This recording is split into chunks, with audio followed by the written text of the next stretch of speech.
아멘. 네, 우리 인간에게는 여러 특성이 있습니다. 특히 신앙 혹은 믿음에 관해서 이런 말을 하는 사람들이 있는데요, 그것은 바로 보는 것만 믿는다 혹은 보여주면 믿는다라고 하는 것입니다. 내가 친히 맛보고 경험하고 느껴야지만 내가 그것을 실존하며 존재한다는 것을 믿고 인정하겠다라는 뜻이지요. 이러한 현상은 오늘날에만 있는 것이 아니라 과거에도, 그리고 동서양을 막론하고 존재했습니다. 그렇기 때문에 사람들이 그렇게 의심을 품는 것은 어쩌면 굉장히 당연한 것처럼 보입니다. 그리고 그것은 오늘 등장하는 인물 도마도 마찬가지였습니다. 도마는 예수님의 12제자 중에 한 명이었습니다. 그가 어떤 사람인지에 대해 성경은 자세히 이야기를 하고 있지는 않지만 세 부분을 통해 보면 도마가 어떤 사람인지를 우리가 유추해 볼 수 있습니다. 요한복음 앞쪽을 보면 뭔가 이 도마는 예수님께 충성심을 보이는 사람인 것 같기도 하지만 혈기가 있고 주님에 대한 이해는 조금 부족해 보이는 사람처럼 보입니다. 요한복음 11장을 보면 예수님께서 나사로를 살리기 위해 베다니라는 곳으로 가십니다. 베다니는 예루살렘 옆에 있는 동네인데요, 이곳에서는 예수님에 대한 반감이 굉장히 극심했던 그런 곳입니다. 극성인 유대인들이 굉장히 많았습니다. 그래서 그곳을 갈 때에도 도마는 우리도 주와 함께 죽으러 가자 라고 이렇게 외칠 만한 그런 열심을 갖고 있는 사람이었습니다. 그러나 그럼에도 불구하고 요한복음 14장을 보면 어떤 때는 이 도마가 예수님의 말씀을 전혀 이해하지 못하고 있는 사람처럼 보여지기도 합니다.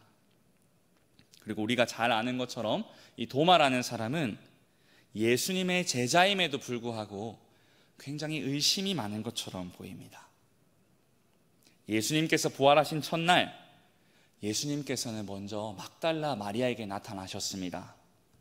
그리고 그날 저녁 그의 제자들에게도 나타나셔서 주님께서 부활하신 것을 친히 제자들에게 보여주셨습니다.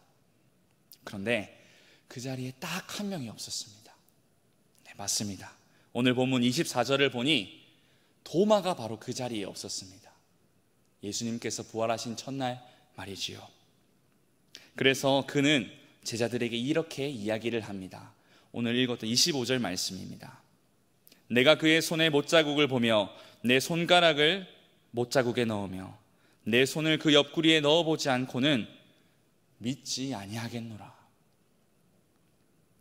물론 직접 경험하고 믿는 태도가 나쁜 것만은 아닙니다. 확실하게 믿으면 더 좋은 것 아니겠습니까? 그런데 성경이 말하는 믿음은 이렇게 경험을 바탕으로 한 믿음도 아니고 맹신이나 미신은 더더욱 아닙니다. 성경이 말하는 믿음은 바로 이것입니다. 히브리서 11장 1절 말씀인데요, 믿음은 바라는 것들의 실상이요 보이지 않는 것들의 증거니. 보이지 않는 것들을 바라보는 것이 바로 믿음이라는 것이 성경의 믿음에 대한 정의입니다. 아까 제가 언급한 대로 도마는 예수님의 12제자 중에 한 명이었습니다. 그 말은 이 도마가 3년 동안 예수님의 곁에서 가르침을 직접 받았고 예수님께서 행하셨던 모든 표적을 직접 눈으로 본 자라는 뜻입니다. 그러나 직접 예수님의 표적을 바로 옆에서 경험한 그도 예수님께서 죽으시고 부활하실 것이라는 이 사실을 믿음으로 받아들이지 못했습니다. 예수님의 바로 곁에 있는데도 말이죠. 여러분, 도마의 이런 모습들을 보니 어떻습니까? 도마는 부활을 의심하고 있으니 나는 부활을 의심하지 않고 믿음 가운데 살아가야겠다. 혹시 이렇게 생각하지는 않으십니까? 물론 도마에게서 볼 수 있는 것이 의심이 맞습니다. 그러나 그가 의심한다고 해서 예수님을 사랑하지 않았다라고 말할 수는 없을 것 같습니다. 비록 그는 부활하신 주님을 직접 눈으로 보고 의심하는 제자이기도 했지만, 부족하지만 정말 예수님을 진심으로 사랑한 제자이기도 했습니다. 그렇다면 도마를 제외한 다른 제자들은 아무런 의심 없이 예수님의 이 부활하신 것을 믿고 의심하지 않고 나아갔던 사람들이었을까요? 성경을 자세히 살펴보면 다른 제자들 역시 예수님의 부활, 그리고 생전에 예수님께서 하셨던 모든 말씀들을 믿음으로만 받지 않았다라는 것을 알 수 있습니다. 마태복음 28장 16절부터 17절 말씀입니다. 11 제자가 갈릴리에 가서 예수께서 지시하신 산에 이르러 예수를 배웠고 경배하나 아직도 의심하는 사람들이 있더라. 무슨 말입니까? 부활하신 예수님이 그들의 눈앞에 직접 나타나셨는데도 불구하고 도마를 포함한 다른 제자들이 이 예수님의 부활을 믿지 못했다는 것입니다. 그리고 오늘 본문 앞에 19절부터 20절 말씀도 제가 읽어드리겠습니다. 이날 곧 안식 후 첫날 저녁 때에 제자들이 유대인들을 두려워하여 모인 곳에 문들을 닫았더니 예수께서 오사 가운데 서서 이르시되 너희에게 평강이 있을지어다. 이 말씀을 하시고 손과 옆구리를 보이시니 제자들이 주를 보고 기뻐하더라. 도마 이외의 다른 제자들 역시 도마와 마찬가지로 부활하신 주님을 처음 보았던 막달라 마리아의 말을 믿지 않았습니다. 그러나 손과 옆구리에 상처를 가지신 예수님을 직접 보고서야 그분이 살아나셨음을 알고 기뻐했지요. 물론 도마도 의심하는 자였음에 틀림없는 사실이지만 다른 제자들 또한 마찬가지로 주님이 부활하신 것에 대해 의심하던 자들이었습니다. 그렇게 시간이 흘러 다시 일주일 후, 여드레 후 주일이 되었습니다. 이번에는 제자들과 함께 도마도 한 장소에 모여 있었습니다. 예수님께서 그들을 향해 문이 닫혀 있던 곳을 여시고 그 안으로 들어오셨습니다. 그리고 이렇게 얘기하시죠. 26절에 너희에게 평강이 있을지어다. 부활하신 예수님께서 마리아와 제자들에게 나타나셨던 그 부활의 몸을 입고 또 한 번 그들에게 나타나신 것입니다. 그렇게 말씀하신 후 예수님께서는 지난번에 없었던 바로 그 한 사람 도마를 찾으십니다. 27절입니다. 도마에게 이르시되 내 손가락을 이리 내밀어 내 손을 보고 내 손을 내밀어 내 옆구리에 넣어보라. 그리하여 믿음 없는 자가 되지 말고 믿는 자가 되라. 예수님의 말에는 놀라운 사실이 두 가지가 있습니다. 먼저 예수님은 도마가 예수님을 향해 그런 말을 했다는 것을 알고 계셨습니다. 분명 도마가 못자국과 상처가 난 옆구리를 보지 않고서는 예수님을 못 믿겠다라고 한 곳에 예수님은 계시지 않았습니다. 그렇다고 다른 제자들이 예수님께 찾아가서 도마가 했던 말을 일러 바친 것도 아니었습니다. 그러나 예수님은 우리에게도 그러신 것처럼 눈에 보이지 않지만 도마의 바로 곁에 서서 늘 동행하신 분이셨습니다. 또 하나 놀라운 사실은요, 예수님은 믿지 않았던, 의심을 품었던 이 도마를 향해서 불같이 화를 내시지 않았다는 점입니다. 분명 예수님도 도마가 동료 제자들의 말을 믿지도 않았다는 것을 아시고 또 도마가 직접 의심의 말을 했다는 것을 알고 계셨습니다. 그러나 예수님은 이 도마가 의심한 것에 대해서 책망을 하지 않으셨습니다. 아까 읽은 27절 말씀을 다시 한번 자세히 보면 오히려 그런 의심과 결함, 두려움이 있는 도마를 여전히 사랑하시는 예수님의 마음을 잘 알 수가 있습니다. 책망하지 않으시는 대신 지금 비록 의심하고 있지만 너가 지금 나를 의심하고 있지만 너의 의심과는 상관없이 내가 너를 여전히 사랑하고 있단다, 도마야 라고 말씀하시는 예수님의 음성을 들은 도마는 어땠을까요? 하나님을 사랑한다고 하면서도 여전히 죄인이며 여전히 의심을 품는 그에게 한없는 은혜를 베푸시는 그 예수님을 경험한 도마에게 예수님의 몸에 난 못자국과 상처는 이전과는 다른 의미로 다가왔습니다. 원래 도마는 그 상처를 부활의 증거로만 보기를 원했습니다. 그곳에 손가락을 넣어보고 그 상처를 직접 보아야 예수님이 살아나신 것을 알겠다 라고 얘기했던 사람이 바로 도마가 아닙니까? 그러나 이제는 그 상처, 예수님의 몸에 난 그 못자국과 상처가 예수님의 사랑의 증거로, 의심하는 자기 자신을 위해 베푸신 희생적인 사랑으로 새롭게 다가왔습니다. 도마야, 내가 너를 너무나도 사랑해서 너 대신 죽어서 내 죄값을 대신 치르고 너를 지배하고 있는 모든 사망 권세를 이겼단다. 그리고 여기 손에 못자국과 옆구리에 난 창자국이 바로 내가 너를 사랑한다는 증거란다. 너의 의심과는 조금도 상관없이 말이다.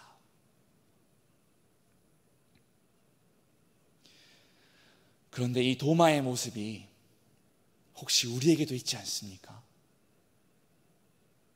여전히 예수님을 사랑하는 우리이지만 한편으로 여전히 예수님의 부활을 조금이라도 의심하는 모습은 있지 않나 하는 말입니다. 옆 사람은 믿음의 신앙 고백을 하는 것처럼 보이지만 사실 나는 의심하면서 예수님의 그 부활하심을 잘 믿지 못하는 사람이라고 생각하시는 분이 혹시 계시지는 않으십니까? 그러나 여러분, 그거 부끄러운 게 아닙니다. 예수님의 옆에서 줄곧 예수님만 따라다녔던 사랑하는 그의 제자 도마도 우리와 마찬가지로 다시 살아나신 그 예수님의 부활에 대하여서 의심을 품었던 사람이었습니다. 그리고 12 제자도 마찬가지였습니다. 그러나 사랑하는 여러분, 예수님은 그렇게 의심하는 도마를 향해서, 그리고 도마와 같은 우리를 위해서 십자가를 지셨습니다. 비록 우리는 예수님을 죽였지만, 우리의 죄가 예수 그리스도를 죽게 만들었지만 하나님께서는 그 아들을 살리셨습니다. 왜요? 왜냐하면 아버지 하나님께서는 그 예수님을 죽인 우리조차 너무나 사랑하셨기 때문입니다. 그리고 주님은 죽으시고 끝난 것이 아니라 부활하셨습니다. 그분은 우리를 위해 죽으셨지만 우리더러 우리에게 자신이 당하신 죽음을 강요하지 않으셨습니다. 결코 그의 사랑을 무작정 주입하지 않으셨습니다. 다만 우리를 향한 그 사랑이 죽음을 불사를 만큼 진심이었다는 것을 우리가 믿음을 통해 받아들이기를 인내하시면서 기다렸습니다. 우리는 그분을 의심했지만, 우리는 그분의 부활하심을 의심했지만 그분은 우리를 사랑하셨습니다. 우리의 의심은 더욱 큰 줄 알았지만 예수 그리스도의 사랑은 오히려 우리의 의심보다 더욱 크신 한없는 사랑이었던 것입니다. 그렇게 예수님의 한없는 사랑에 굴복하게 된 도마는 성경에서 어쩌면 가장 위대한 신앙 고백을 하는 모습을 보여줍니다. 28절 말씀입니다. 도마가 대답하여 이르되 나의 주님이시요 나의 하나님이시니이다. 당시 주님 혹은 주라는 단어는 오직 로마 황제에게만 사용되는 표현이었습니다. 가장 깊은 의심을 품었던 도마의 고백은 눈에 보이는 가장 높은 사람인 로마 황제가 아닌 말씀으로 이 땅에 오신 우리의 죄를 대신 짊어지시고 십자가에 못 박히신 부활하신 예수 그리스도만이 우리의 주님이시라는 것을 보여주었습니다. 그리고 도마는 예수님을 향해 나의 하나님이라고 고백했습니다. 여러분, 이 고백이 굉장히 중요합니다. 도마가 예수님을 향해 나의 하나님이라고 고백했습니다. 이 구절에서 도마가 예수님을 가리켜 하나님이라고 표현한 이유는 바로 예수님께서 부활하신 것을 믿는다는 믿음의 고백이기 때문입니다.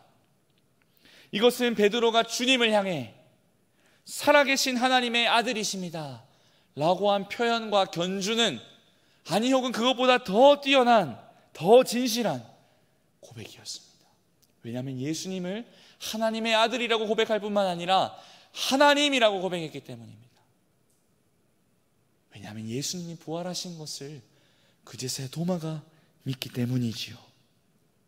이처럼 예수님의 사랑과 은혜는 의심 많던 주님의 사랑을 가장 고귀한 신앙 고백을 드리는 자로 바꾸시고 말았습니다.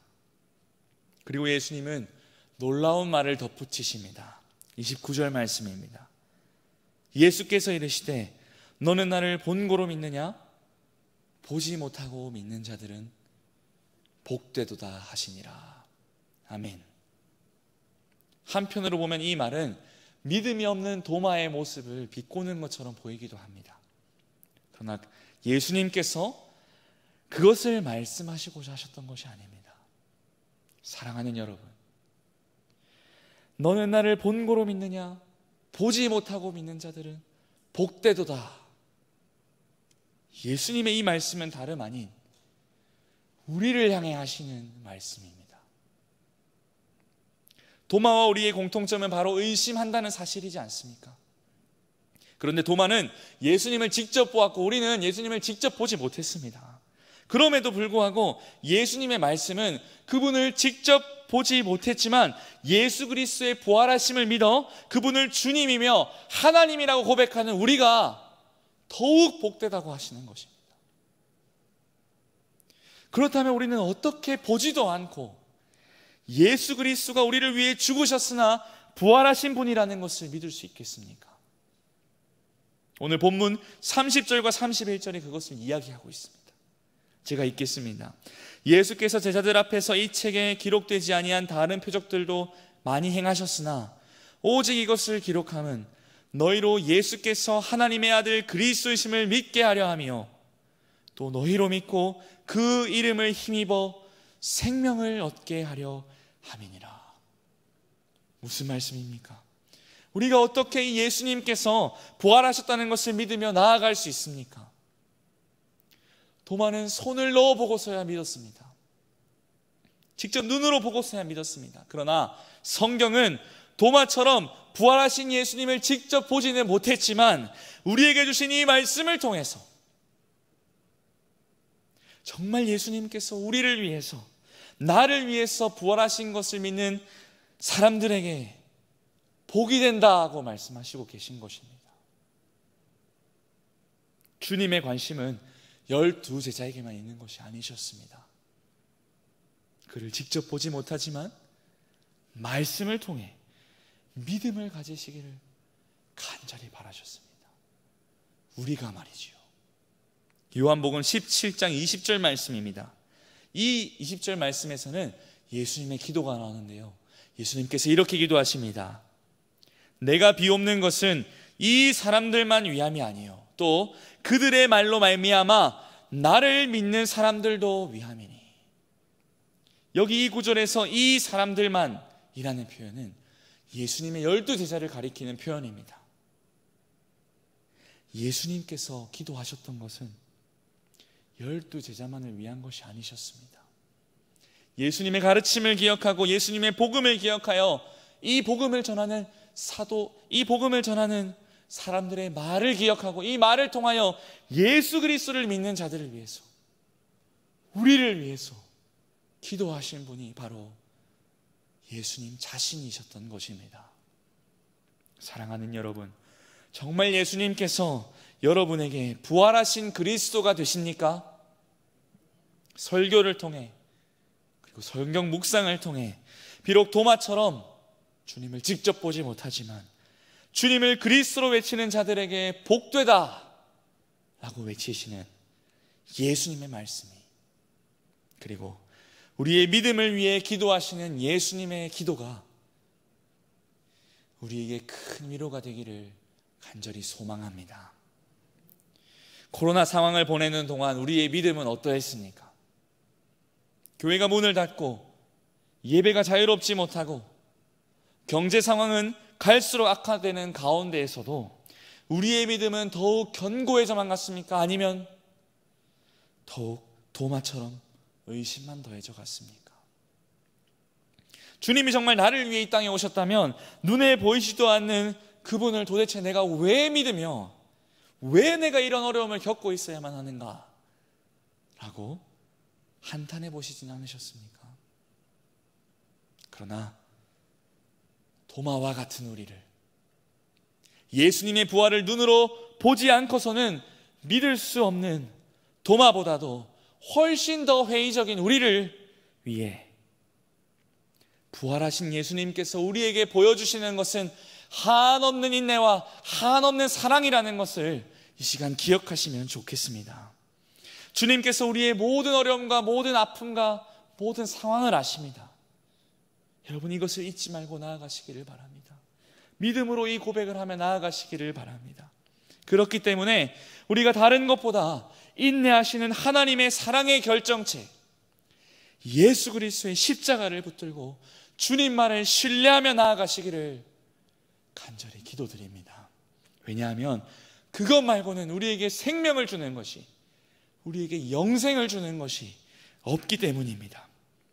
눈에 보이지 않지만 말씀을 통해 그를 믿는 자에게 평강을 주시고 생명을 주시는 예수님만 바라보며 신뢰하는 그 믿음을 가진 우리가 더욱 복되다고 말씀하시는 예수님의 말씀을 기억하시는 주의 성도들이 되시기를 간절히 원합니다.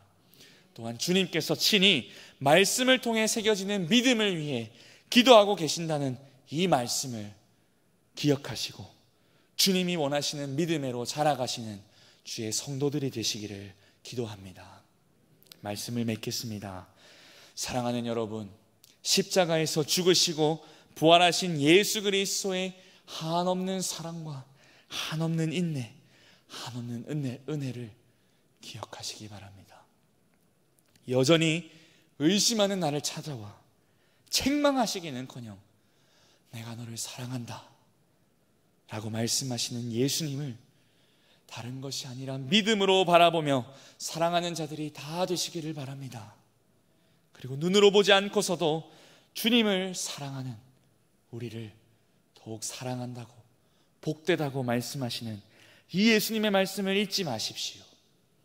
말씀에 의지하여 주님을 신뢰하는 믿음을 가지고 일상 가운데 부활의 신앙을 살아내는 모든 성도들이 되시기를 주님의 이름으로 간절히 기도드립니다. 아멘. 우리 시간 함께 찬양합니다.